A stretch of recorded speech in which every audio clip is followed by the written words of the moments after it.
What could be the story that ends a sitting governor's career and one the legacy media continue to ignore? How did $1 billion or more of Minnesota taxpayer money just suddenly go missing under Tim Walz? There he is. Hi, Tim. Walz reportedly knew that this fraud was happening, but refused to do anything to stop it because he didn't want to lose the Somalian vote in Minnesota, and he's running for governor again. And by doing that, by being polite and likely breaking the law, Walz allowed hundreds of millions of dollars to be funneled directly to the al-Shabaab terrorist organization in Somalia. Joining us now for more is Kentucky Congressman and House Oversight Committee Chairman James Comer. Mr. Chairman, good to see you. I know your committee and the Treasury Department have both launched investigations. Do you see this investigation ending with your committee recommending charges to the DOJ against Tim Walz, who's got his hands all over this fraud? Well, if what the whistleblowers are saying is true, and we can prove that, which shouldn't be hard, then I do see criminal charges being pressed upon Governor Walz and possibly Attorney General Ellison. There are accounts that they knew about this fraud. According to the government employees, they were warned about this fraud, yet they made the decision not to do anything about it because they didn't want any political blowback or any type of negative stories. And I think that that is symbolic of what's going on with a lot of our social programs all across America, especially in states run by Democrat governors. They know there are huge amounts of illegals and fraud in their systems, but yet they turn a blind eye because this is the biggest, most vocal part of the Democrat Party now, the illegals who have come in and the liberals who sympathize with the illegals. Yeah, we've gotten several different reports about the dollar amount here, one indicating the fraud could be up to $6 billion, which is a lot of money, period, but it's a lot of money for a smaller state like Minnesota. What are you hearing? Well, we know there's $250 million and probably much more. This was in social service programs. We expect to find out more about other audits. Part of what we're going to request from Minnesota are audits in addition to communications. We'll get our calculators out and try to tabulate how much money was defrauded from the social services programs and the Department of Education programs in the state of Minnesota. But I could see it reaching that huge $1 billion or more mark. So this is just another example of waste, fraud, and abuse in Democrat states with illegals. I think, and you've done a great job on your show highlighting the cost to society from these illegals.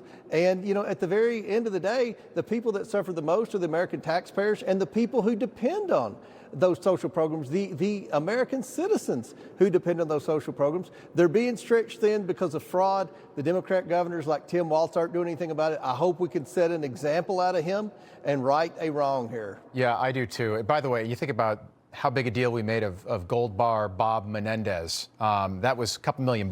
This could be $6 billion here. And if this is a Republican, his political career is already over, pre-investigation. Kristi Noem said today during a cabinet meeting that over 50% of Minnesota visas are fraudulent. Over 50%. Take a look.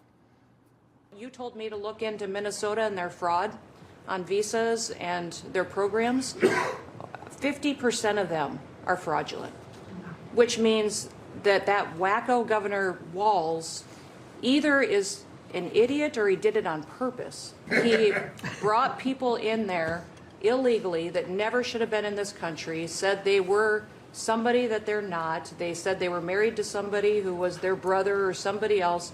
Fraudulent visa applications, signed up for government programs. Congressman, doesn't that just prove that Tim Walz was importing third world voters to help him win elections and help other Democrats in that state win elections? Absolutely. California and New York get a lot of press about being sanctuary states, but there's been no bigger sanctuary state over the past decade than Minnesota. And that population there, they hold congressional seats. They influence elections. They have the attorney general. Right. And look, they've been coordinating with a massive fraud operation and the American taxpayers have suffered. The people of Minnesota, the hardworking taxpayers of Minnesota have suffered. And we've got to set an example and hold people accountable. And that's what I hope the end of our investigation will prove. And I just want to applaud the whistleblowers in Minnesota, the state employees who were brave enough to step forward and highlight this abuse. And hopefully we can work with the Trump Department of Justice and see some action here. I'm tight on time, but I honestly think that you deserve more credit than you get. Because your investigations, think about the Biden investigation. Donald Trump's got an auto pen framed at the White House right now. You were after this for more than 2 years. And you deserve a lot of credit for that because that constant drumbeat, I think it played a role in what happened last November. Quick update from you. Bill Clinton and Hillary Clinton are supposed to appear before your committee, I think December 17th and 18th. Have you heard from them? Are they going to appear? If they don't, will you please have them arrested? Well, we're going to hold them in contempt of Congress, and that would lead to an arrest, just like it did with Bannon and Navarro. So they know the date. They haven't given us an alternative date. We're under the assumption they're going to show on that date.